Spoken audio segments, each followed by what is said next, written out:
sending them to reaction channels. If you guys think that that's watching reaction channels anymore, like these things and reaction channels. Rosie couldn't help but try to get more clout. I don't know why she would call you a clout chaser. I think she thinks that that's an insult because I have less subscribers than her or whatever. Nerfy is just really mean girly about me. She doesn't have many subs anyway, so reaction channels talking shit about me. Them bitches ain't my friends. Impressive work. Must have been exhausting switching from trashing Amber for caring about sub counts to obsessing over a much smaller creator's numbers. Really burned through those last 2 brain cells you have, huh? But hey, I wouldn't expect consistency from you. I mean, we're not friends, right? You tried pretty hard, but I actually have standards for the people I associate with. Welcome to the chaotic circus of Lowcals, the internet's favorite walking disasters, serving up secondhand embarrassment on a silver platter. For years, we've watched from the sidelines, popcorn in hand, as these human train wrecks fumble through their everyday lives, failing spectacularly and then refusing to learn absolutely anything from the experience. But what exactly is a lowcal? And why do people obsessively track their every move like it's some cursed, never-ending reality show straight out of digital hell? Well, settle in, because today we're dissecting the whole mess. What makes locals tick, how they rise and inevitably self-destruct, and the weird ethical gray areas of watching their downfall like it's a sport. If you love this kind of content or just enjoy a little bit of internet schadenfreude, we'll figure out what that word means a little bit later, be sure to like and subscribe. This is The Anatomy of a Lowcal, an unfiltered dive into the most infamous, self-imploding spectacles the internet has to offer. A lowcal is someone, thanks to a magical mix of arrogance and a complete lack of self-awareness, repeatedly humiliates themselves online, often in ways that makes you wonder if they've ever heard of the concept of self-reflection. Unlike trolls who at least know they're being obnoxious, lowcals have no idea that they are the joke. The term combines LOL, because obviously we're laughing at them, and cow, not because of weight, but because they just keep producing an endless supply of cringe for the internet to milk. Unlike a one-hit wonder viral fail, where someone trips, gets roasted, and just moves on, lowcals operate on a subscription model of embarrassment. They don't just mess up once, they build their entire careers on bad decisions, doubling down every time instead of just learning something. You'll find these digital disasters thriving in the places where ego, insecurity, and oversharing collide: YouTube, Twitch, Twitter, and personal vlogs, happily broadcasting their downward spiral for all to see. Not everyone who face plants online earns the coveted title of lowcal. There's something kind of shocking about hearing Foodie call herself an LOL cow. I didn't know she had that much self-awareness. Nope, there's a special recipe for that level of ongoing disaster. Some locals check just one of these boxes, while the truly legendary ones manage to tick every single one. The 4 commandments of localdom are: blissful, delusional ignorance. A real lowcal has no idea why people are laughing at them. They think that they're being persecuted by haters and trolls, rather than realizing they are, in fact, the one lighting their own dumpster fire. First of all, I'm not an LOL cow. You're never gonna catch me saying I'm an LOL cow, because I'm fucking not. There's absolutely no self-awareness here. No matter how many people try to push me into that box, I'm never going to give them what they want. Active participation in their own train wreck. Locals don't just get mocked, they run toward the flame. They react, escalate, and double down, ensuring the internet never runs out of fresh material. First comment I see is from Madison Mukbang, and she says, "Stop it, get some help." Now that is some hot, piping train wreck. The perfect blend of incompetence and ego. Failing at something isn't enough. Locals fail spectacularly, I have a dietitian, y'all. while insisting they're actually winning. They never learn, never improve, and somehow always think that they're the smartest person in the room. I'm gonna get a job, and I'm not gonna be able to maintain a job outside of the house because I'm not finding remote work anywhere, and I'm so scared and desperate that I'm gonna give it a shot, even though I know full good and well I'm probably too disabled to do it. Let me help you all sleep tonight, okay? And I don't want to pigeonhole myself into poverty and apply for disability, even though I absolutely qualify for it. She tried to apply after not wanting to lower herself for it, and it didn't work. Publicly broadcasting their own cringe. Lowcals don't hide in the shadows. They willingly put themselves in the spotlight, live streaming, vlogging, or oversharing on social media. Why are you vlogging? No, it's when it was in my hand. You know, in one of her live streams, she mentioned going to a club, but we already have her spinning alone in one, so I'm not sure why she would want to. Anyway, so if someone out there is making a career out of embarrassing themselves while insisting they are some misunderstood genius, congratulations, they're likely a lowcal. A common misconception is that lowcals are the same as internet trolls, but there is a huge difference between the two, and we're going to go over it really quick. Self-awareness. A lowcal, completely unaware of their own ridiculousness. A troll, fully aware, and it is often very intentional. Goal.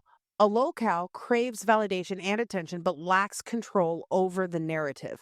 A troll seeks to provoke others for entertainment. Response to criticism. Lowcal overreacts, melts down, and plays the victim. A troll thrives on being disliked, intentionally controversial, if you will. Level of control. Lowcals have very little control over their image due to the impulsive behavior that we witness. A troll controls their image to manipulate reactions. Longevity. Lowcals almost always self-destruct over time. Trolls can continue indefinitely as long as they remain entertaining. A troll can pretend to be a lowcal to bait reactions, but a true lowcal is not performing. Their behavior is an unfiltered reflection of who they are. The key difference is what makes lowcal both cringe-inducing and endlessly fascinating. Lowcals don't just exist in one sad little corner of the internet. They spread like a digital fungus, thriving in any space where validation, oversharing, and public meltdowns collide. YouTube and Twitch, the launchpad for many locals who swear they're the next big thing, despite having all the charisma of a wet sock. So good.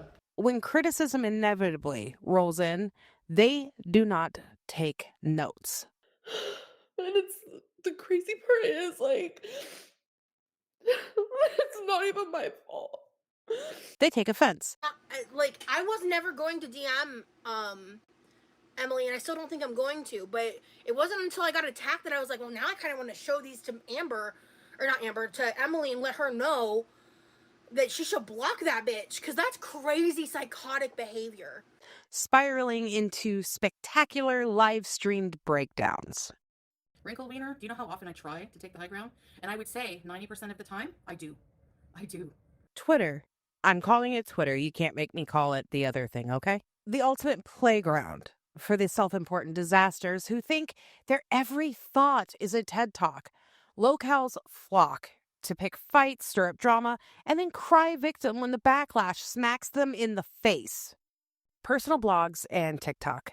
The oversharing Olympics. Locals here to treat the internet like their personal diary, documenting their self-destruction in real time. Their audience, a mix of rubberneckers, concerned spectators, and people who just love a good train wreck. No matter where they go, locals can't resist putting themselves on display, making sure the internet has fresh content to roast.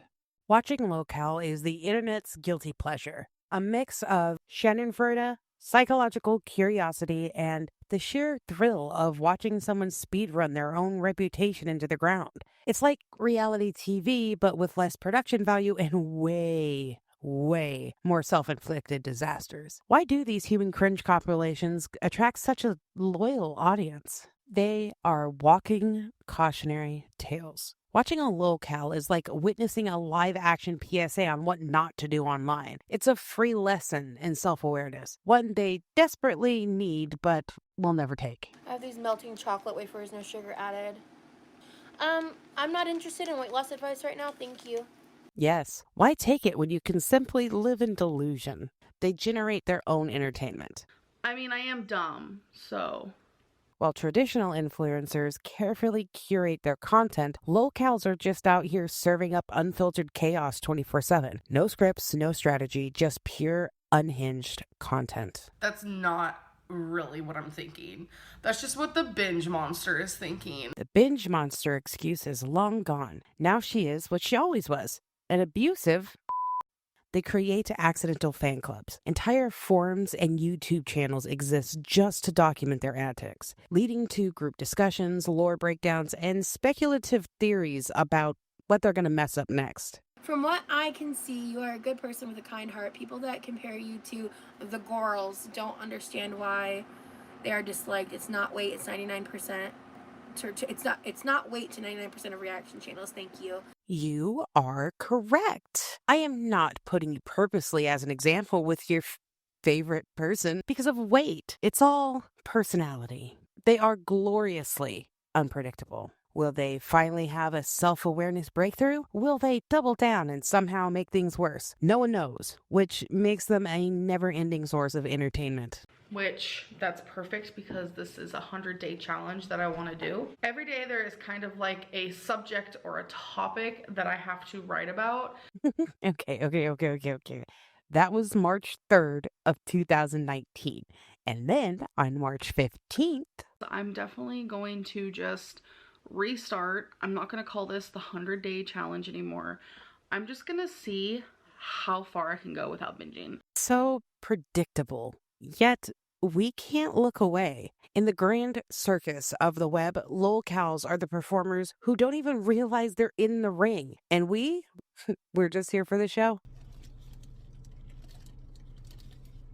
While all locals share the same tragic lack of self-awareness, they come in different flavors of internet failure. Let's break down the most common species in this bizarre ecosystem. The delusional genius, convinced they're an intellectual powerhouse. I have come to terms that my mental illness does make me manipulate in ways. Despite struggling with basic grammar. I don't know how to, is it, I haven't ate today, I haven't eaten today, I don't know which one it is. And I never will. Swears they're smarter than the sheeple, but can't string together a coherent argument without self-owning. I can be in a calorie deficiency all day long, and still my body sometimes does not react. The professional victim has never taken responsibility for a single thing in their life. Every failure, someone else's fault. Every mild critique, that's bullying. Bullying, harassment. Bullying. Constructive criticism. Bullying and rumors. Their entire existence is one long, exhausting pity party. It's not even the right bagel. It's not even the right cream cheese. I walked 2 damn miles in pain for a bagel. What the fuck? The edgelord gone wrong tries way too hard to be confrontational, but lacks the wit or charm to pull it off. Ends up getting ratioed into oblivion, then plays the victim when their half-baked hot takes backfire. I hate myself every Why? second. Because I'm a piece of shit! Have you not read the fucking internet? The serial oversharer treats the internet like their personal diary, documenting every humiliating and tragic detail of their life, then acts shocked when people react. Privacy? Never heard of her. I'm currently on short-term disability. I was struggling to get out of bed. I was struggling to walk around without holding the walls or using a cane. Being called a liar about my disabilities is really fucked up. You might know me from other places on the internet. We don't need to get into on YouTube yet. I have a really fucked up knee. I also had some issues with some other stuff. I won't trauma dump right now. In 2021, I fractured my right metatarsal. The ankle's kind of misaligned. I don't have doctor confirmation yet, but I have reason to believe that one of my legs might be longer than the other. I was essentially bullied into the psych ward. No one can take away the fact that I'm a fucking badass. I've been through some real hell. Fake is not who I am. I've been a pre-diabetic since the age of 18. I'm 31. Actually, I found out I was a diabetic my first day in the psych ward. My other diagnosis that I got confirmed recently, MDD. In fact, I recently went down an ED spiral because I started trying to chop my food before I was ready. I just hired a nutritionist, and the day after found out I had less than 60 days to move somewhere. I have a history of profiting off of eating on the internet. I won't trauma dump right now. Okay. Anyways, the self-destructive narcissist starts with a small, loyal following, then alienates everyone through sheer arrogance and drama addiction. If they have a support system, you can bet they'll burn it to the ground in record time. So you know what? It's your loss if you're a abuser and you leave. It's no skin off my fucking ass. I have new abusers joining all the time. I don't give a shit, honestly. There's always abusers who replace the fallen abusers. That's what you don't get. No matter what the subtype, all locals have one thing in common. They're never going to learn from their actions. And that's what keeps the internet watching. Now we're digging into the messy, malfunctioning hard drive that is the Lowcal psyche, because something has to explain why these people keep torpedoing their own lives in real time. What makes a Lowcal tick? Why do they seem hardwired to make the worst possible choices? And why is self-awareness as foreign to them as basic spell check? Let's crack this disaster wide open. While every locale has its special brand of catastrophe, they all run on the same defective operating system of bad decisions. Think of it as a checklist for spectacular online self-destruction. Some lean heavily into delusional narcissism, others are Olympic-level oversharers. But at their core, they all share the same fatal design flaws. These traits don't just define locale behavior, they explain why these people can't function in normal online spaces. Because let's be honest, if they had even a shred of self-awareness, humility, or impulse control, they wouldn't be locales in the first place. Instead, they trip over their own egos, get publicly roasted, and then act shocked when the internet points and laughs. It's a cycle as predictable as a bad reality show. I'm not gonna sit here and be like, no guys, I don't like attention. And these traits are what keep the cringe factory running. So let's break down the signature behaviors that make locals the internet's most reliable source for secondhand embarrassment. I'm traumatized, I'm mentally ill, and I have a lot of fucking problems. I like attention. Extreme narcissism and inflated ego. Locals almost always have an inflated sense of self-importance. They believe that they are far more talented, intelligent, or interesting than they actually are. My IQ is just overwhelmed by how smart I am. So what exactly does this look like? You're way smarter than them, and that's a fact. You said it, not me.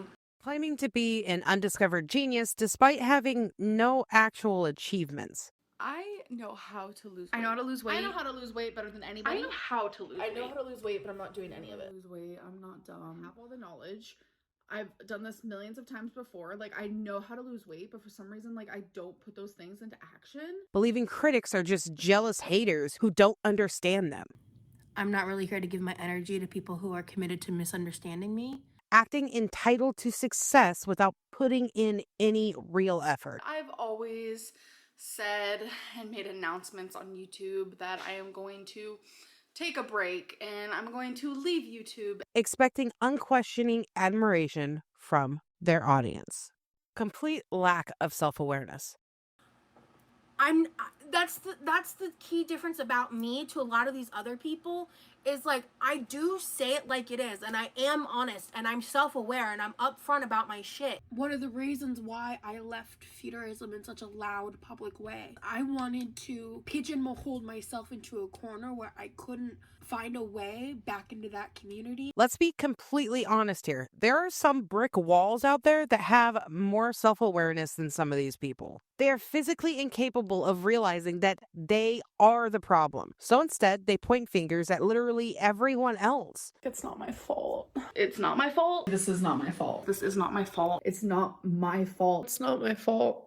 Sometimes it's just literally not my fault. In their minds, they're always the victim, never the walking disaster the rest of us see. Now, how do you spot a complete lack of self-awareness in the wild? Well, making absolute fool of themselves and pretending nothing's happened, doubling down on bad takes and obvious misinformation because admitting that they were wrong would shatter their fragile ego, jumping into endless online fights, never once considering that if everyone has a problem with them, they might indeed be the problem. I mean, honestly, at this point, even the Magic 8-Ball has more self-reflection than they do. The chronic overreaction and emotional instability. Oh my god, okay. I hate that overwhelmed feeling I get when I have to, like, put everything away. Ah yes, the signature lolcal overreaction playbook. Nerfy's just really mean girly about me. A time-honored tradition of turning minor criticisms into full-blown internet meltdowns. First up, we have the angry rant and screaming matches, where instead of handling things like a rational adult, they go full scorched earth, ranting to the internet like it personally keyed their car. They like to come for me and say that our relationship is shit. He doesn't love me because of some DMs that happened a year ago. He fucking cheated on me. At this point, people are more pressed about it than we fucking are, and it's our relationship. When that ultimately backfires, they pivot to public crying and emotional manipulation, suddenly painting themselves as the tragic victim of the very drama they created. Almost daily, I would text her, like, I love you, I miss you, because I just felt like I needed her to know. And I needed her to know that I was sorry that I hurt her. I am on day 5 of not contacting her. I have mental illness. If the pity points don't roll in fast enough, cue the I'm quitting the internet announcement. And seeing what a large chunk of whatever this community is doing, seeing what you guys are doing has made me just not want to do YouTube anymore. Which are about as believable as a reality show breakup. Give it a week, maybe 2, and they'll slither back, conveniently forgetting about why they left. And of course, we can't forget the threats of a lawsuit. A digital equivalent of a toddler stomping their feet and yelling, "I'm gonna tell my mommy." Dad, if you're watching this, sue Slimer. Spoiler, they almost never have a case, but that won't stop them from screaming defamation at anyone who bruises their ego. In the situations that have been happening recently, there is a lot of slander. There is a lot of defamation. In the end, it's less about setting the record straight and more about putting on a public spectacle. And let's be honest, that's exactly why people keep watching anyway. The eternal victim complex. Lowcals have never been wrong. Just ask them. I am done apologizing for the everyday things I do in my life. So if you don't like what I'm eating, don't follow me. If you don't like what I'm wearing, don't follow me. If you don't like what I've linked to or how I've linked to, if you don't like what I'm doing on a day-to-day basis, don't follow me. It's really that simple. I'm not bringing joy to your life, and you're certainly not bringing joy to mine, so just don't follow me. In their world, accountability is a foreign concept, and every personal disaster is somehow everyone else's fault. A lot of people tell me, if you can't accept criticism, get off of YouTube. I believe that 100%. Instead of owning up to their mess, they roll out the pity party of the century. I feel like no matter what I do, no matter what I say, it's used against me. Complete with dramatic monologues about how the entire world is out to get them. Any criticism? Harassment. Any consequences? An unfair persecution. Reality? That's a personal attack. Cue the signature victim complex move, trademarked. First, the classic "you ruined my life" sob fest. You guys have never wanted to see me happy. There are so many of you who love to see me miserable. When I started YouTube, I was like, this is the best decision I've ever made in my life. And now I feel like it's the worst decision I've ever made in my life. It has completely ruined my life in ways that I never thought was possible. When all that really happened was reality slapped them in the face. Then the dramatic labeling, where anyone who doesn't blindly agree is suddenly a bully, stalker, or some other ridiculous villain in their story. And of course, the Shakespearean tragedy routine, where a minor inconvenience transforms into a full-blown epic of suffering. But the grand finale, whining about being canceled, when in truth, people are just finally bored and ready to move on. At this point, their victim act isn't even a convincing sob story. Fuckface McGee made a comment. He was trying to say that because I'm a public figure, the world has a right to basically publicly shame and harass and bully me, to be a warning to women to not be like me. It's just bad community theater, and the audience has already left the building. Chronic oversharing and a complete lack of boundaries. A local's biggest enemy isn't the haters, it's their own inability to shut up. I'm traumatized, I'm mentally ill, and I have a lot of fucking problems. I like attention. I have opened up my life. I have shared my life. I have been raw. I've been honest. And I've been here. I have been here. I have filmed. I've edited. I have uploaded. And I have been here. None of it matters. Seriously, no one forces them to dump every embarrassing, incriminating, or deeply personal detail of their lives onto the internet. What's your ideal sexual fantasy? Tie me up, put my panties in my mouth. But they do it religiously and then act shocked when people actually take notice. One minute, they're on a rant about their family, love life, or finances, turning their timeline into a free therapy session that nobody signed up for. And the next, they're live streaming a full-blown emotional breakdown because why suffer privately when you can monetize the meltdown? And let's not forget the best part, when they accidentally expose their own scandals and lies, then scramble to gaslight their audience into thinking that it never happened. But the real kicker, the outrage when people discuss the very things that they are willing to put online. To find out all this fucking shit and then make your own narrative with it and say that I'm in danger, you guys have no idea what you're talking about. Privacy, boundaries, self-preservation, lowcals wouldn't recognize those if they smack them in the face. They don't just air their dirty laundry, they set it on fire, film the flames, and then cry about the smoke. The endless cycle of a lowcal. A lowcal's existence is basically just one long, humiliating Groundhog Day of self-destruction, public backlash, and playing the victim. No lessons learned, no growth, just the same cringe on repeat until they either fade into irrelevance, I don't want to become irrelevant, or completely nuke their own lives. The never-ending lowcal cycle is basically a soap opera no one asked for, playing on an infinite loop. It all starts with the rise to attention, where they gain a small audience by just being weird, loud, or accidentally hilarious, mistaking this for actual talent. Why don't you focus on, people who love and support you? And it's like, where are those people? Then comes their first major drama. People think I'm constantly lying about things that I'm not.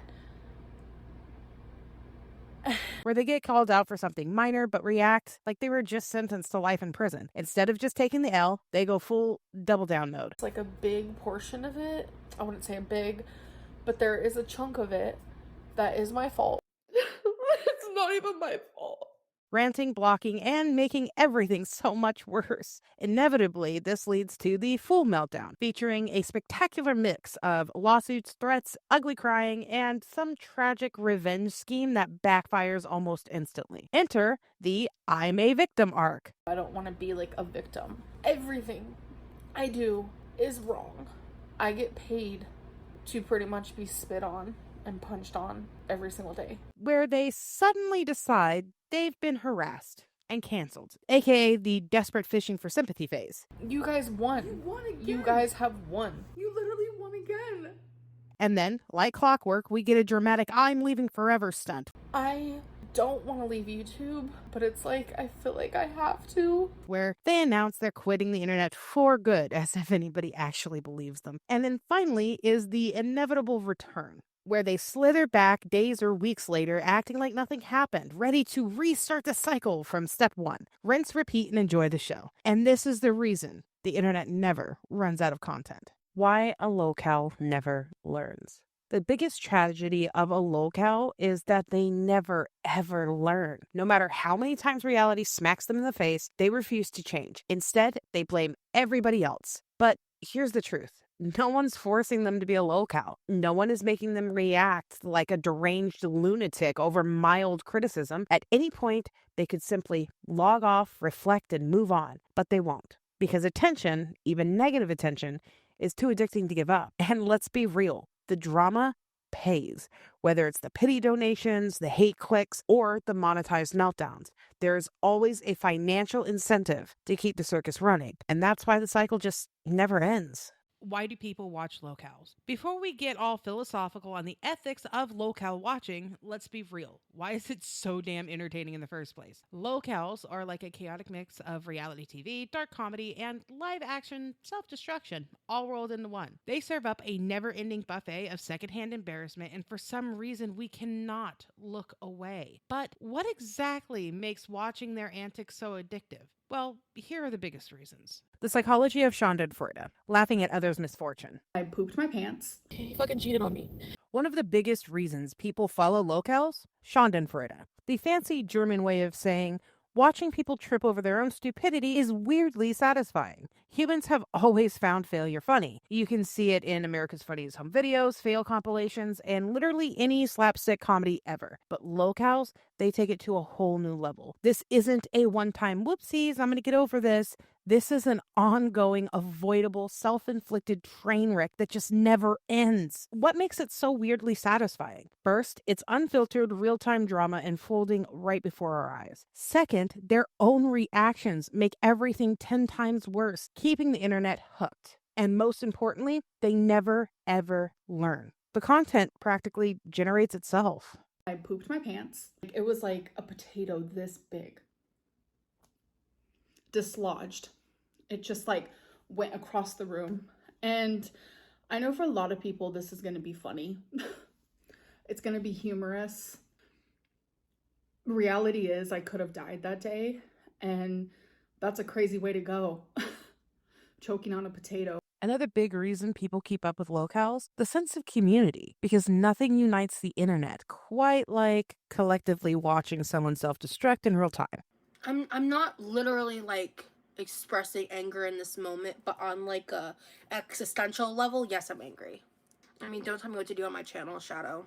Entire forums, YouTube channels, and Discord servers exist solely to track these walking disasters, document their latest faceplants, and turn their meltdowns into memes. I need people to know that, like, mental things is scary. Like, why do local communities thrive? First, there's the joy of keeping up with the lore, because every saga comes with new twists, betrayals, and at least one dramatic "I'm quitting forever" stunt. Then there's the art of making edits, compilations, and parodies of the most spectacularly bad moments. I literally sat there bawling my eyes out because she was in so much pain that she was shaking. So oh my god, that poor doggy. I don't really have like any 24-hour vet places. Oh, we're at Walmart. Peanut butter flavor. Those aren't gonna help your dog. Okay, you need to take your dog to the vet. Of course, Amber's solution is food. I'm worried though. Like, I felt so bad leaving her. Oh, but we're gonna go out to eat now too. I'm gonna do something I never do. 24/7 vet.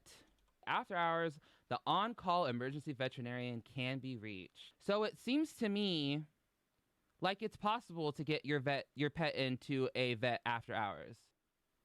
The Chili's is a 6-minute drive to the hospital. Dude, I can't. The things that take priorities in this woman's life are astounding to me. Oh, it's even on the same fucking road. Shocker. And of course, the endless game of guessing what unhinged move they're going to pull next. Spoiler alert for you, it's never self-improvement. I don't know why I'm surprised in the slightest. For some people, lowcals aren't just entertainment. They are a real-time cautionary tale, a front-row seat to exactly how not to exist online. Lowcals are basically a masterclass in self-destruction, covering all the essentials, how to absolutely nuke your reputation. That's kind of old news. There's reaction channels have covered it a ton. I never spoke to Tommy privately. I never wanted to speak to Tommy privately. In hindsight, I can kind of like see why commenting what I did could look like I was like trying to incite something when I wasn't. Some reaction channels are like going in on me now because they think they have like exclusive tea because they've been kind of like following me in the background and they've been waiting for a moment that was relevant to kind of go after me. But why oversharing personal drama is a terrible life choice and the catastrophic consequence of doubling down instead of just taking the damn L. Don't follow me. Some viewers treat them like a what not to do guide, a constant reminder that refusing to grow, adapt, or shut up long enough will eventually turn you into a full-blown public spectacle. Lowcal watching can be harmless fun, just some lighthearted schadenfreude at the expense of someone who insists on making a fool of themselves. But let's be real here, sometimes it gets pretty weird. At what point does laughing at internet stupidity turn into full-blown harassment, obsession, or just straight-up cyberstalking? Well, here are some red flags that you might be taking the Lowcal saga a little too far. There's a fine line between laughing at internet cringe and going full-blown psycho. And some people launch themselves over that line by digging up personal information, addresses, or dragging innocent family members into the mess. Let's be clear, this is not okay. Like, ever. Now, let's say you want to officially graduate from a casual spectator to a full-blown internet creep. If you're out here digging up personal info, stalking their real-life location, or harassing an already mortified family, it's time to log off, touch some grass, and reconsider your life choices. Because at this point, you are not exposing a lowcal, you are the lowcal.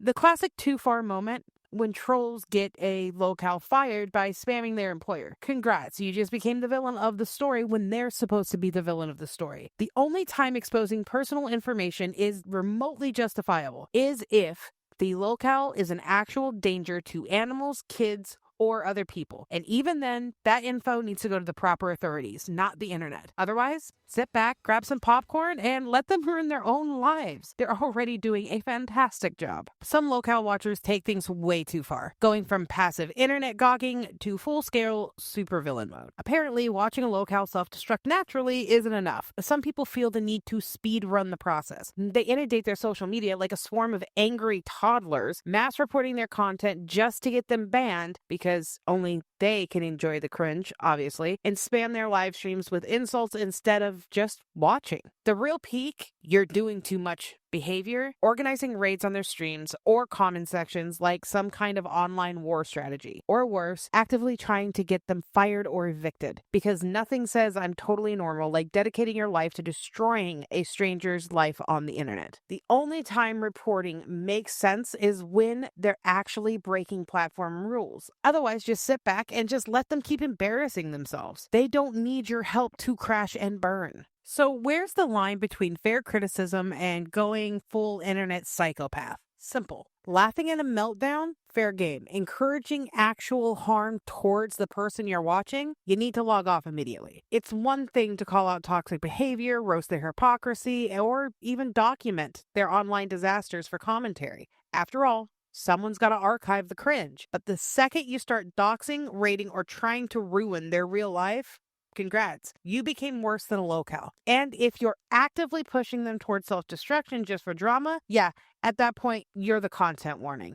At the end of the day, locales are just another inevitable byproduct of internet culture, right up there with bad takes, unnecessary drama, and people who overshare on the internet. They're both hilarious and a little depressing, the human equivalent of a car crash you shouldn't look at, but you absolutely do. They single-handedly destroy their own lives, yet somehow you almost feel bad for them. Almost. They deserve criticism, no doubt, but unfortunately, they are still technically human. For as long as the internet has existed, so have locales, oversharing, overreacting, and self-destructing for the world to see. Some faded into irrelevance, swallowed by the algorithm. Others crashed and burned spectacularly, with their names becoming legendary cautionary tales, etched into the internet's history like a "do not do this" sign. We're diving into the most infamous of all time in this section. The ones who shaped the culture, fueled the drama, and turned online failure into a full-blown spectator sport. Some names will be obvious, some might surprise you, but one thing's for sure.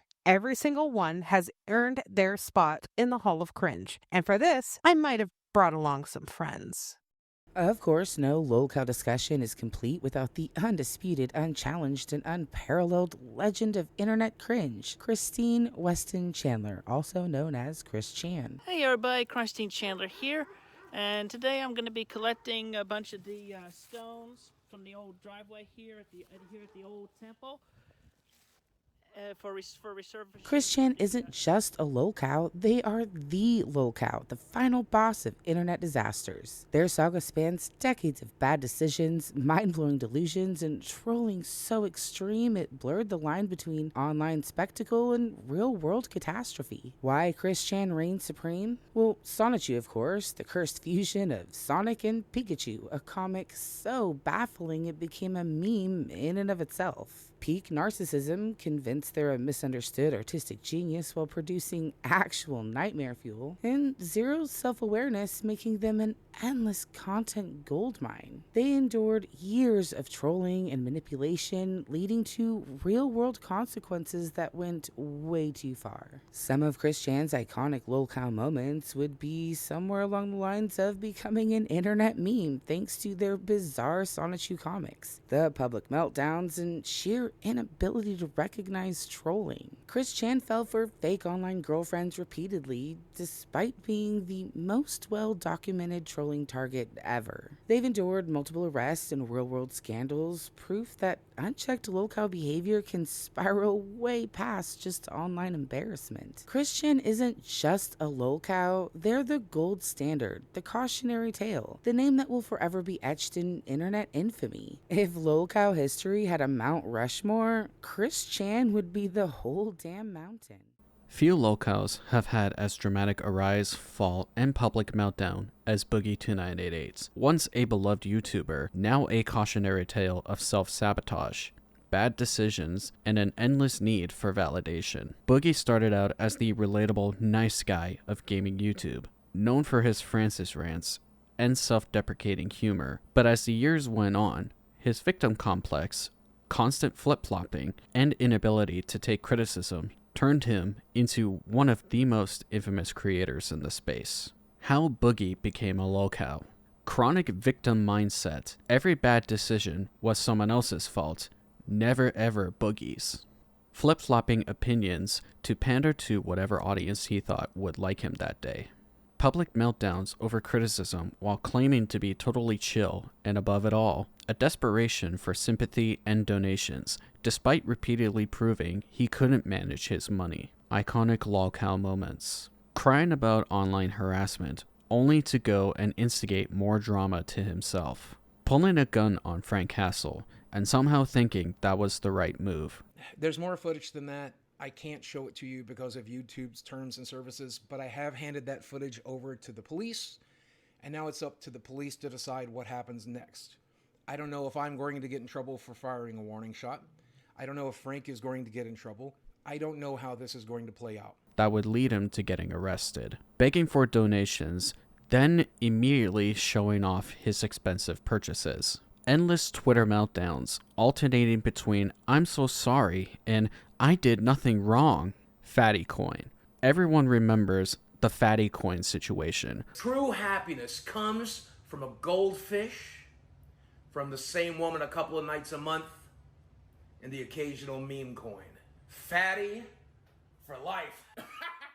Where he promoted a cryptocurrency that turned out to be a pump and dump. And finally, the biggest lowcal moment. Boogie claiming to have cancer, only to have creators like Nicholas Diorio, Destiny, and Mr. Medicare confront him about the cancer, only later to be confirmed that Boogie faked it. Boogie's saga is one of self-inflicted downfall. A guy who had everything, wasted every opportunity, and then blamed the haters when it all fell apart. If Chris Chan is the king of lolcows, Boogie is the guy who thought he was too smart to ever end up this way. Anna O'Brien, aka Glitter and Lasers, started off life as a fashion fashionista and quickly devolved into a weird attention-seeking, self-deluded, self-proclaimed fashion queen, aka lipedema warrior, who has no control over her own size because she has two incredibly rare, super specific obesity genes that prevent her from being able to lose any form of weight whatsoever, no matter what she does, unless it's liposuction surgery, and that's the only solution to her weight loss. Any other suggestion or form of criticism is viewed as a personal attack and bullying, and Anna immediately stops listening to her haters, even though she's constantly listening to her haters. Anna's pastimes also include making fun of children when they're performing on the streets, whining about not getting her food fast enough, and drinking Starbucks as often as possible, because that somehow helps her lipedema.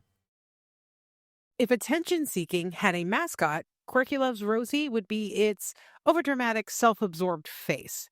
Every post is a melodramatic cry for sympathy, every meltdown a calculated performance, and every vague, context-free declaration a desperate attempt to lure people into asking, "What's wrong?"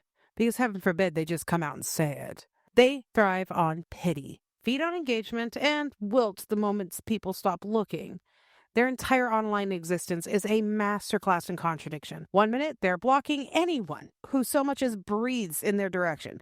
The next, they're sobbing about how nobody is listening. They announce every possible mental illness and disability like they're collecting Pokemon, yet never seem to have a shred of proof beyond, "Trust me, bro."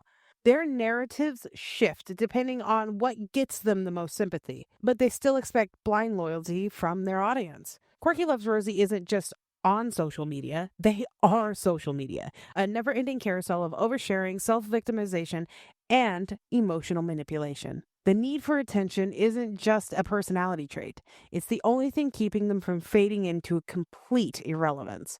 And that, in their mind, would be the much worse fate. Amberlynn Reid is what happens when chronic oversharing meets zero accountability and they have a baby. She built an entire brand on YouTube all about losing weight, but that journey always seems to be in reverse. Like somebody putting the car in drive and they always just seem to be rolling backwards. So why is Amberlynn Reid a lolcow? Well, she swears that she's on a diet, and then the very next day will drop a 1,500 calorie mukbang challenge nonsense thing, claims to take accountability, but then spends 95% of her videos blaming the haters for her own actions, milks the drama, and then complains that people only watch her for the drama. She's constantly declaring a new era, as if renaming the same old bad habits will turn them into something different. Amberlynn Reid is the very definition of a self-sustaining lolcow. Her entire career has been built on failing publicly, and as long as people keep watching her, she'll keep serving up endless cycles of delusion, denial, and deep-fried excuses. I would like to thank Koopa, Jade, Tiny Blue Anthropologist, and Mr. Snowflake for helping me with that section. If you want the links to any of their channels, I have put them in the description box down below. Each of these locals is a shining, or should I say cringeworthy, example of how to destroy your own online reputation. Chris Chan, the oversharing narcissist who turned their life into a never-ending cautionary tale. Boogie, a nice guy who went from darling to lowcal rather abruptly. Amberlynn Reid and Quirky Loves Rosie, the attention-starved train wrecks who can't stop sabotaging themselves for views or fighting each other. Anna, or Glitter and Lasers, a holier-than-thou narcissist who wants to make sure that we all know she is very much better than all of us. But no matter their flavor of lowcal, they have one thing in common. They will never change, they will never learn, and they will always double down. And that is why they remain in the infamous Lowcal Hall of Fame. And there you have it, a complete anatomy of a lowcal. From their self-inflicted public humiliation to their tragic inability to just log off, lowcals have been the cornerstone of internet culture for as long as people have had Wi-Fi and absolutely no impulse control. Are we witnessing the extinction of lowcals,